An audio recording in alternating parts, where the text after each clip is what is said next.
workshop, The State of Play for Mandatory Bars and Regulatory Sandboxes. While we wait for everyone to join, please enjoy this message from our longtime partner, LexisNexis.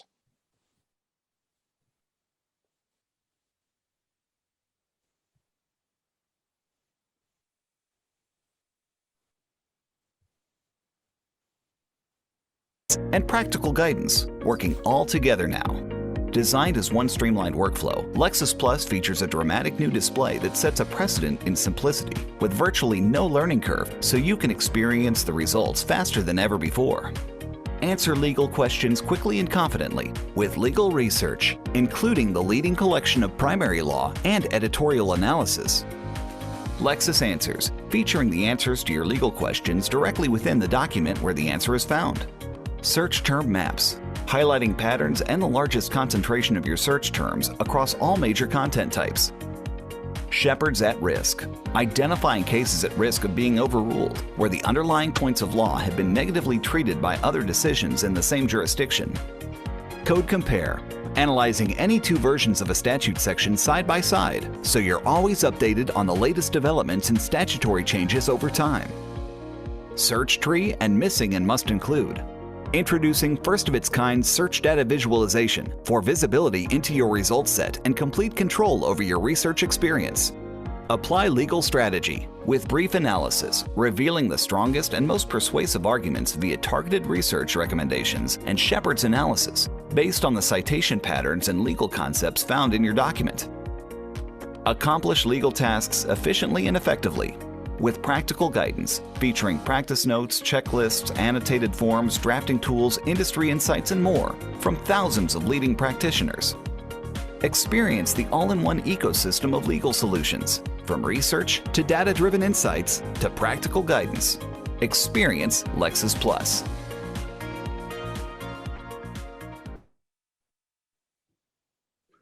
Welcome, everyone.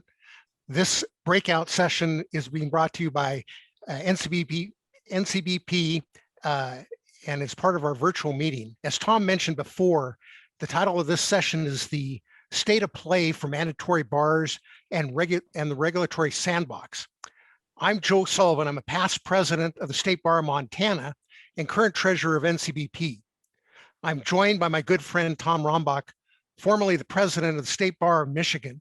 He's also formerly a member of the NCBP Executive Council. He's listed as a super lawyer, but better yet, he's a super person. I'm glad to have him here with me today to do this presentation. Whether we do these presentations in person or virtually, feedback from the attendees is pretty consistent, that they want a chance to discuss with fellow bar leaders current issues that we're facing. This session is primed by two of those issues: court challenges to the existing unified bars and regulation of the profession. In a moment, Tom will introduce you to two speakers who will address those topics.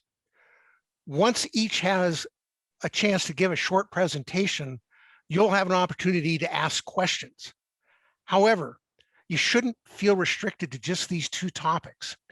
If you're struggling with other issues, we want to hear them. There may well be other bar leaders in the audience that have dealt with these other issues, and you can hear how they address them. Flip side of that coin is, if you have experiences yourself with those issues that are raised, please share them. We want you to ask questions of our speakers, and we want you to raise issues that are of concern to you. At this time, I'd like to turn things over to Tom Rombach. Thanks, Joe. Today's workshop will focus on two of the hottest topics facing state bars. First, we'll hear from Janet Welch, the Executive Director Extraordinaire of the State Bar of Michigan, who is the most recent winner of the NABI Peer Excellence Award for work in this area, consisting of legislative and court challenges to the unified bar. Then we'll hear from Justice Dino Hamonis from the Utah Supreme Court on the challenges and opportunities in the regulatory sandboxes. I'll leave it to Justice Hamonis to explain more exactly what that entails. I'd like to turn the program over now to Janet Welch from the State Bar of Michigan. Go ahead, Janet. Hi, Tom. Thank you. That was very generous. It's good to be here. I have a lot to talk about in a short time, so I'm going to plunge right in. There's a lot going on. And I want to start by grounding us in the foundations of what we're talking about. These maps make it look very black and white and simple, and it, of course, isn't. The states on the left, the mandatory integrated bar states, are the states we're talking about. And all of those states have three things and only three things in common that characterize what a mandatory or integrated state bar is. And that model is unique to the US. We have developed that here out of the English self-regulation model. And it has three components. One is that the state has taken the bar, the inchoate concept of the bar, and given that bar, either by anointing an existing bar or creating a bar, a governmental status, purpose, and functions. The second thing is that every member of the bar is a member of that so anointed entity. And the third thing, and has to pay dues or support the funding of that entity. And the third thing is that the bar itself is self-governing. The members of the bar have a say in who the leaders of that bar are, subject to oversight by the typically the Supreme Court, in some cases the Supreme Court and the state legislature. So those are the only three things that all of the states on the left have in common. And over time, they've although all of them started out with those three characteristics, they started out in different ways and they have evolved very differently. What's noteworthy is that since 2014, there have been two deviations from that model. The first was in Nebraska, which kicked out the Nebraska Supreme Court kicked out the prong that says that members of the mandatory bar, to which they must belong and in which they have a right to elect the membership, they kicked out the prong that says they have to pay money to support the funding of the Bar Association. The other deviation occurred after that in the last couple of years in California, which kicked out the prong of self-government. So in California, you have to belong to an organization if you're going to practice law in the state called the State Bar of California, but it has been reconstituted as a state agency. You have to pay to support it, but you don't have any say in the governing of that entity. So that's what we're talking about today. And the next slide shows what has happened in the last 6 years in terms of challenges. Lot going on. The red states are the states where the challenges have been brought. And the next slide shows why.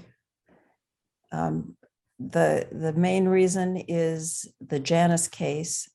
And if you're going to talk about what's happening in challenges to the integrated bar, you really have to be familiar with this set of cases, which I've color characterized as labor cases and bar cases. And you can see sort of the unholy dance that's going on in the progression of thinking about constraints the First Amendment imposes between labor cases and bar cases.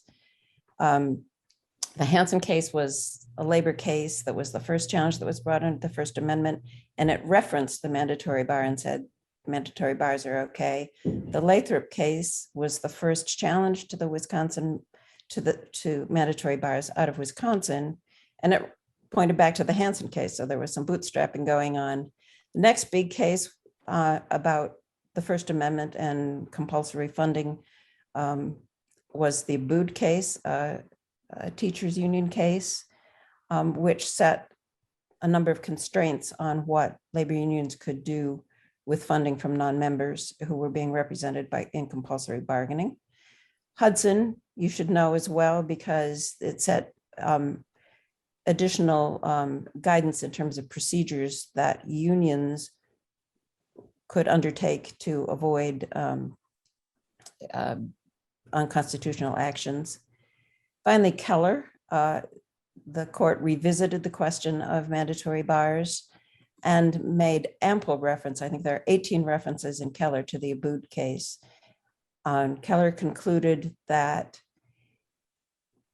mandatory bars did not violate free speech as long as their ideological activities funded by member dues were reasonably related to the regulation of the legal profession or improvements in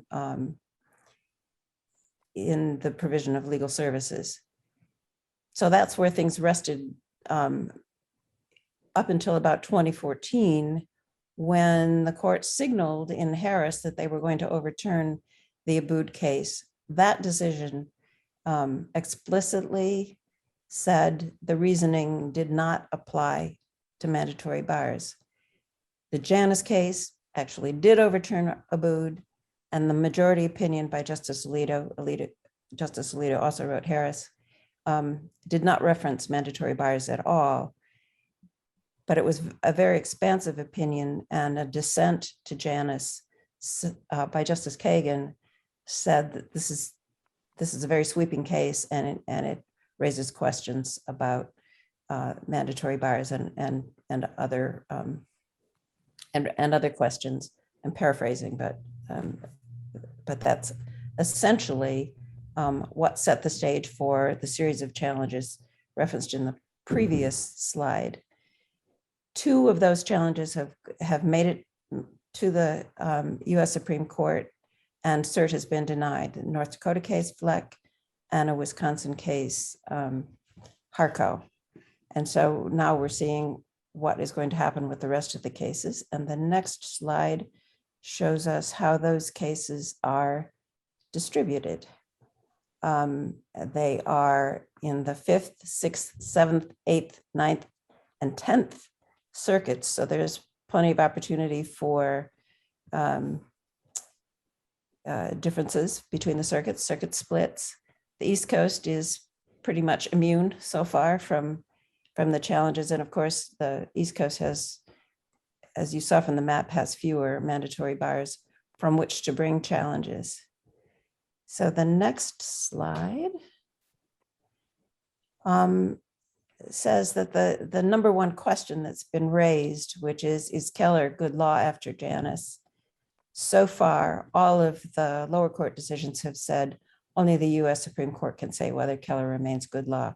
So challenges that have asserted that Janus clearly overruled Keller have failed. But the Gruber-Crow case is before the court right now and will be heard in conference or considered in conference in September. And the other cases give every sign of heading that way. That would be the end of the question, but the next slide shows, oh, I'm sorry. I should point out as well that in the Wisconsin case, in the denial of cert in Harco, there were 7 justices who denied cert, and Justice Thomas and Gorsuch dissented. So that gives, so to prevail on cert on the questions that were raised, you'd have to pick up 2 more justices. And notably, Justice Alito did not concur in the dissent. So there is another question that has been raised, and specifically in Keller, the court left open or did not take up the question of freedom of association and whether activities by bar associations violate freedom of association, because the courts below in Keller hadn't addressed that question. The plaintiffs have raised that question and said, that the lower courts are not tied by Keller in terms of freedom of association claims. And the 9th Circuit a year ago, and the 5th Circuit and the 8th Circuit just a month ago, last month, said, yes, those claims are viable. They're not foreclosed by precedent from the Supreme Court. So let's take a look at one of the cases that was decided last month, the Texas case, McDonald v. Sorrells. in which the Fifth Circuit said compelled membership in the bar that engages in germane activity survives exacting scrutiny. They rejected the plaintiff's argument that it couldn't survive exacting scrutiny, but bars that engage in non-germane activity fail exacting scrutiny. And that, of course, begs the question of what's germane. And the next slide shows what the Fifth Circuit panel concluded. They concluded that lobbying related to the regulation of the legal profession or improving the quality of legal services is germane, following sort of the outlines, guardrails set out in Keller. They also blessed diversity and inclusion programs as falling within germane activity and pro bono and support for legal services for the needy. That is not what the plaintiffs were advocating and what has been advocated in the other challenges, but that, according to the Fifth Circuit, is acceptable. So what isn't acceptable, according to the Fifth Circuit in McDonald, is lobbying for changes to substantive law, bars reviewing or approving voluntary section positions. And that's noteworthy, of course, because sections are funded by voluntary dues, not member dues. So that's an interesting constraint. Finally, funding that the bar provides to the Access to Justice Commission in Texas is ruled out of bounds by the Fifth Circuit to the extent that the money is used for lobbying for changes to the substantive law. So that the response of the Texas State Bar to the McDonald decision is that the vast majority of what they do is acceptable under that, under the opinion, and they are not going to challenge it. Finally, I want to give you some happy news from Michigan. The Sixth Circuit on July 18th gave the State Bar of Michigan a very clean victory. The plaintiff has said that she is going to appeal, but it's a clean victory. And I just want to note before I close the interesting concurrence in that case, which said that an integrated bar association that engages in ideological activity that does not relate to regulating the legal profession can be subject to a freedom of speech or an association, freedom of association claim, and that claim can go forward even if the bar allows lawyers to opt out of ideological activity. But they said in the case of the State Bar of Michigan, the plaintiff had conceded that our ideological activities don't cross that line. So that's what I have to set the stage for our discussion later. Well, thank you, Janet. We appreciate, that's a heck of a synopsis in a short time frame there. We're also honored to have Justice Hermonis with us. Justice Hermonis is a justice of the Utah Supreme Court and has been since 2015. He is currently heavily involved with the Utah Supreme Court's review of its regulatory processes, and is, as part of that, very familiar with similar activities in other states. And I'll let him get into those details. So at this point, I'd like to give you Justice Hermonis. Thanks, Joe, and good afternoon, everybody. It's my pleasure to be here. I'm going to begin with an apology and a note. An apology to some of you that have heard some of the background beforehand, and some of you that have been actively involved in our efforts here, notably Heather Farnsworth and Nate Alder, I see are on the call. So you're just going to have to bear with me, Heather and Nate, and a request that you should feel free. I know there are questions coming afterwards, but please, if you want to ask now and interrupt me, don't hesitate. I'm happy to take questions at any point in time. So I want to back up and just give you a little bit of history, and then maybe, as Janet did, ground the discussion in terms of what we're really going to be talking about, and that is the legal regulatory sandbox. You know, it comes as no surprise to any of us that have been involved in the profession that we are facing an access to justice crisis. And by that, I mean that we have a huge swath of our population, and not just the US population, but population across the world that lives outside the rule of law, that for one reason or another, they're not really able to access the rule. Finances is a reason, but it's not the sole reason. It may not even be the largest reason, frankly. So beginning in 2015, the Utah Supreme Court made a concerted effort to truly try to change the legal ecosystem. One of the first things that we did was establish a licensed legal practitioner. Began with paralegals, but have expanded that now to individuals who are getting their one-year master's degree in the law, and looking to continue to expand that. Online dispute resolution, another. But the one that we're here to talk about, and the one that I want to focus on, is the regulatory sandbox.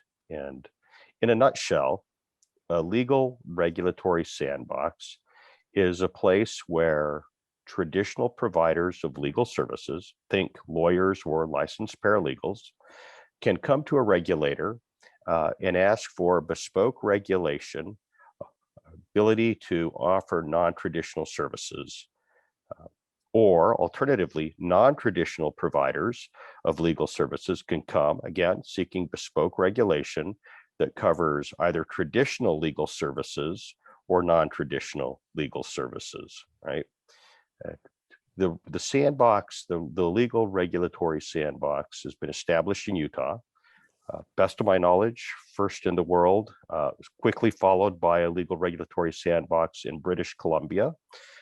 Ontario, I think it looks like, is well on its way to one. I saw earlier this month, or last month, I should say, that the Florida has advanced a report to the Florida Supreme Court recommending a form of the legal regulatory sandbox. I know that you're all familiar that California has been working on this process for some time, as well as a number of other states. Indeed, it's coming up in the following month at the Western Conference of Chief Justices and Court Administrators. There'll be a gathering of leaders from state courts, not just from the Western Conference, but from across the country, that are going to focus solely on the regulatory sandbox in terms of how you would develop a model and go forward. So it's catching on. The sandbox itself it represents a paradigm shift in how we regulate the practice of law in two really distinct ways. The first is, rather than prescriptive regulation, we're talking about data-driven regulation. So in a real-time basis, the regulator gathers information from the regulated entity, and at that point, makes decisions about whether to cut off the entity or disallow it, or place different restrictions on the entity. To evaluate what kind of services are being offered, whether harm is being caused to the consumer, but doing that in real time and based in data. And once the court has enough information, it's then presented with information about whether to allow this entity to proceed permanently with an exception, and to be able to provide services, even if we're talking about non-lawyers. And one of the things I want to do is kind of get into some specific examples in a minute, because I think that'll best illustrate what's going on with the regulatory sandbox. And if you get enough entrants in that arena that have been approved, ultimately, rather than kind of bespoke sandbox approval, have broad approval given to that particular service. Think, for example, it's not how it happened, but an example could be what happened with real estate brokers and real estate agents. Rather than how it happened organically, there would be a model in place in which it could have also occurred, ultimately leading to, as many states have, allowing real estate agents and real estate brokers to provide legal advice when it comes to filling out the real estate purchase contracts. Right. The second major paradigm shift that is represented by the sandbox is, who is the regulator? It is not just the state bar or the court. The ultimate regulator, of course, is whoever that has constitutional authority, typically the Supreme Court. But what I would say is the sub-regulator. What we've typically thought about state bar associations is not just composed of lawyers, right? There are outside experts whose expertise is brought to bear in evaluating the entrance. With respect to the Utah Sandbox, for example, on the underlying kind of group of five that really decides whether to recommend to the court or not to recommend to the court. We have Heather Farnsworth. I think she's just stepped down now as she's finished her term as the president of the Utah State Bar. Lucy Rica is the executive director. Lucy is also a lawyer. John Lund, who's a lawyer as well, a past president, but also Dr. Tom Clark, who's a PhD in economics. Dr. Rebecca Sandifer, whose background is in sociology. In the office itself, Dr. James Teufel works as a data scientist. So you end up with a lot of different expertise who are using their expertise in trying to form the regulation and not just utilizing lawyers. One of the things that so this is all under study. We've licensed this now for a 7-year study period. And one of the things that we're looking at in Utah is not only does the sandbox succeed, does it help us narrow the access to justice gap? What's its impact on lawyers? But also contemplate what the regulator ultimately ought to look like and where it should be placed. Should it look like a separate arm of the Supreme Court where, the Supreme Court of Utah has one regulator for lawyers and paralegals and another one for entity regulation? Should it be under the state bar reimagined? Should it all be brought within the purview of the Utah Supreme Court and combined that way? So let me give you some specific examples we've been up and running now for a year, of some entrants who have been approved to offer their services within the sandbox. And Heather, please correct me if I'm wrong, but I believe we've had 50 or so applicants, 30 or so have been approved, and I think 26 are currently active, and I don't know, 16 to 20 of those offering their services. It's someplace in that neighborhood. There's a website and Heather, if I can pick on you to provide the website in the chat while we go forward, that would be great. It'll list the entities, and it also provides all the other information. It provides the documents that are typically filed, or at least an outline of the documents that are filed, what the entities do, the office manual, which is really kind of a how-to guide for how to go about organizing the office. But here are some specific examples. Let's talk about, think about a non-lawyer offering traditional legal services, right? So we would categorize this as a medium risk entity. An example is the Timpanogos Women's Center, which is a domestic violence center where domestic violence advocates have been authorized upon receiving training to provide legal advice to victims of domestic violence and to help them through the process of obtaining protective orders or restraining orders with respect to what's been going on in their lives. Another example is we have using technology. So again, a non-traditional service, right? To help individuals, and it's a state guru, where you have private venture capital that is funded an algorithm that allow individuals to access for low cost estate planning, right? So think rather than $1,200 or $1,500 or whatever it is, think in the hundreds or lower to get your estate plan done, but we'll also kick you out. And refer you depending on if there are any red flags. It's basically TurboTax, the estate planning version of TurboTax. A high risk entity that we've recently authorized would be the Sisters of the Holy Cross, So we have a non-traditional provider of legal services here in the Sisters of the Holy Cross, having non-traditional legal services being offered, or non-traditional providers also being offering those legal services in the debt collection arena. And they'll be able to advise these in health debt or medical debt in particular, which, by the way, represents over 50% of the debt that is accumulated and that is brought in these debt collection actions.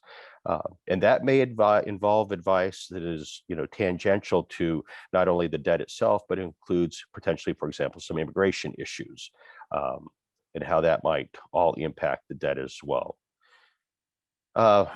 That's it in a nutshell for how this process has come about. We had initially started this as a 2-year program, but it quickly became evident to us that we needed a longer scale period in order to truly study this. So after about 8 months in, the court agreed to expand it to 7 years. And we are being reviewed. One of the things we did at the very beginning is we wanted to take our own advice, which is make this empirically based. So let's not guess about whether this is helping or not. We have at least 3 outside research organizations that are evaluating the model. Again, so, how does it impact lawyers? How does it impact the community? Is it making a difference? What kinds of services are being offered? You name it. The National Institute for the Advancement of the American Legal System is one. We have researchers from the University of Utah Law School, another. And the third, forgive me, the third is escaping me at this time, but there are a series of others that are also been knocking at the door, potentially looking at researching this issue. So it's, the sandbox is really an interesting concept. It's kind of coming of age. I don't know if you're aware, but the EU in the end of April has issued advice to all of its regulatory state, or all of its member states, that they should employ a sandbox and establish a regulatory model built around the sandbox for any artificial intelligence related, not just legal advice, but where AI is coming into play, whether it be in the law or in the medical field or in fintech, that this be the regulatory structure that's employed. And it's in part because of its data-driven approach, its expert-driven approach, and its nimbleness. So that's it. Well, thank you, Justice Simonis. We really appreciate your comments. At this time, we'd like to open this up to discussion from our bar leaders here. Also, if you want to truly appreciate the extraordinary backgrounds of our speakers, I'd ask you to review the biographies under the speakers tab. And I'd also like to assure you that in case this discussion goes over, our speakers are both willing to stay after the close of this program for those that haven't had their issues yet addressed. So if you'd want to raise your hand, we can call on anybody that wants to chime in, either with their own bar's experience or with questions to the regulatory sandbox or to the challenges facing the unified bars. Let me go ahead and get this started. I'll ask Janet a question. Janet, what do you think is the biggest misconception about the integrated bar as reflected in the challenges that have been made, decisions, or just in general? To me, the big glaring problem in the briefs is the assumption that all the bars are doing the same thing, all the mandatory bars are doing the same thing. We're absolutely not, and no recognition of the ways in which mandatory bars have adapted to their own environment and to Keller and any constraints that their overseeing entity imposes on them. I hope that the amicus briefs going up to the U.S. Supreme Court can help the U.S. Supreme Court understand just how different we all are and how we serve the public in our own environments. And again, this is my personal opinion. My bar has not spoken to that particular issue. So anything I say from this point on is my opinion. Do I sound like someone whose organization is being sued? I guess You I have a sound like- question for Justice Amonis. Justice, what would you look for in the partnership, but with ideally with the state bar? It seems that the Supreme Courts are taking the lead in the regulatory sandbox, but what are you looking for from the state bars to assist in this endeavor? Well, so I agree with part of that, Tom, that the Supreme Court now is taking the lead. But I want to remind everybody that it was the Utah State Bar that really took the lead. I mean, it was John Lund and then John's successor, Dixon Burton, and then ultimately Heather Farnsworth now that's picked up the mantle, or previous leaders like Nate Alder that have really fought for a lot of these changes. And it speaks to the very first thing I would say, which is a partnership, right? This is tough. I mean, I understand that a lot of the rank and file, and I completely understand the fear that comes along when you're talking about not change around the edges, but real, kind of seismic change in the profession. So I get that. But I think anybody that takes a hard look at it, and when the bars have taken a hard look at it, understand that and help educate their members as to what this really means, how to take advantage of it, right? How it works and can inure to their benefit, I think is incredibly important. But inform the membership and also remind the membership that ultimately, right, our duty is to serve the public. It's not to serve the lawyers. And I've just been extraordinarily fortunate in Utah, not only to have a Supreme Court that has been on board, but to have bar leadership that has just been steadily supportive of all of these efforts. And that's been invaluable. And I would wish that for every state. And I think, for example, the Florida report is another perfect example. I mean, it was the Florida court reached out to the state bar, and that was, a really good piece of work, a well-balanced piece of work that was reported back. I know Washington has just asked their state bar to do the same. So that partnership with the court, as well as a real effort to educate the membership about what's going on, I think that would be terrific. So Justice Ramones, if I'm a current state bar president, and I want to take this back to my state bar as well as my Supreme Court, how is it best to replicate what you are doing in Utah? What sources can I go to, and how can I present it to the folks in my state? So we have, Joe, we've put together, ISLES is probably the leading organization that has organized people and individuals that are interested around the country in providing information in this particular area. And that's the Institute for the Advancement of the American Legal System. But calling on any of the individuals who have been involved to assist in that effort is a second. And we've all been happily doing that, participating in the discussions with the New York Bar, actually staffing part of the California committee, participating in discussions with the Florida Bar.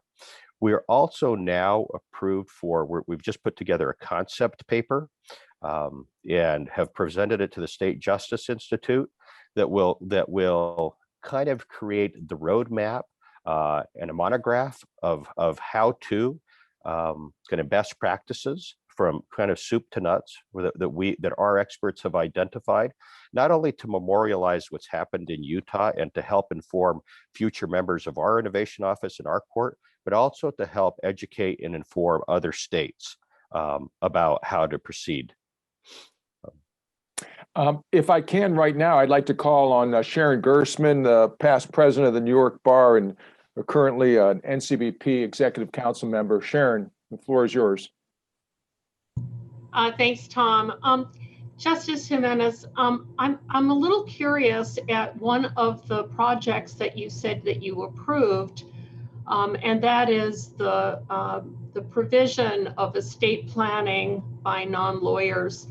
I'm curious because in my neck of the woods, there are plenty of lawyers that will do fairly simple estate plans for not very much money, for only a few $100s, and are probably much better attuned to look for the sort of red flags that might arise than non-lawyers using forms. And so I was sort of curious why you felt that that was necessary, as the provision of legal services in Utah is so different, that individuals have difficulty finding lawyers who can do that. And if I'm not mistaken, and those lawyers do exist in Utah as they do in New York, I'm curious as to whether or not you are not necessarily serving the public by providing them a lesser value than providing them a lawyer would do. So Sharon, I think that's a great question, but I think baked into that question are three assumptions that I would strongly take issue with and that the data doesn't support. Sure, there are lawyers out there that provide it at a lower cost, but ultimately not at the cost of having an automated AI that can do it. And if that can happen so that for $50, you can have a simple will done, right? Again, think about it in terms of TurboTax, right? There are plenty of CPAs out there. That's simply a benefit to the public writ large. It's also a choice for the public because it's not just about money. And that's one of the points I wanted to make. And this is one of the assumptions that I think we need to talk about. It's not just about the money, right? It's not just if people can afford a lawyer. Lots of people don't want to hire lawyers. You just have to confront the fact that they don't want to hire lawyers. They'd rather do it themselves and go through that practice. And why should we insist that those people, that they somehow either decide to hire a lawyer and deprive them of an opportunity to go to a separate form? The second is this notion that the lawyer is somehow better than other providers. Let me refer you back to an early study in the 2000s that was done in England, looking at, for example, debt collection, healthcare, evictions, where they looked at the services provided by solicitors and non-solicitors, because remember, England has never had the same kind of prescriptions that we have on who can provide legal advice. They found an error rate that was identical for both the non-lawyer and lawyers providing legal advice in these areas at 25%. What's interesting, though, is the study found that the non-lawyers were 600%, 6 times more likely to be ranked as providing excellent service or advice by their clients than the lawyers. So it not only goes into this notion that, and I would say the second concept that was built into the question that I would disagree with, that the advice is better. It's not cheaper when it's provided by the lawyers. It's not necessarily better when it's provided by the lawyers. I think that we like to tell ourselves that, but I don't see any data that actually supports that notion, right? And here's the point of the sandbox: is we can test it. We can look at outcomes, and that's one of the things that we want to do, to actually see, is the individual getting better advice, worse advice? Are they better off or worse off, right? Look at secret shoppers going in. If they're not actually worse off, then and they can presumably have another option, why wouldn't we give them that opportunity?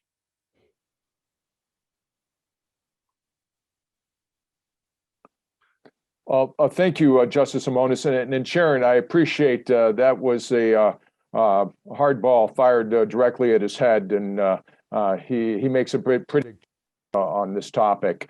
I'd also like to caution everybody right now that our agenda is moving on elsewhere in the NCBP proceedings. But for those that would like to stick on to our presentation for a few more minutes, if everyone has additional questions for either Janet or for Justice Simonis, keep firing away. I know they're prepared to go for the duration here. And bet. I thank everyone for their participation and rapt attention here today. I gotta say, Sharon, I love that question. I want the hardballs because let's be honest, if you can't answer those questions, right, then maybe you shouldn't be doing this. I mean, maybe maybe Utah shouldn't be doing this or going down this path. So please don't anybody pull any punches. Give me your best shot. So for those that want to keep asking questions, please stay on. For those that would like to go to the next session, you can return to the main stage by hitting the leave button on your screen. We'll be here and continue with our two speakers for roughly the next 15 minutes. So you can stay here and ask questions if you'd like. So those of you that have your questions answered, go ahead and hit that leave button. And those that want to ask more, please stay.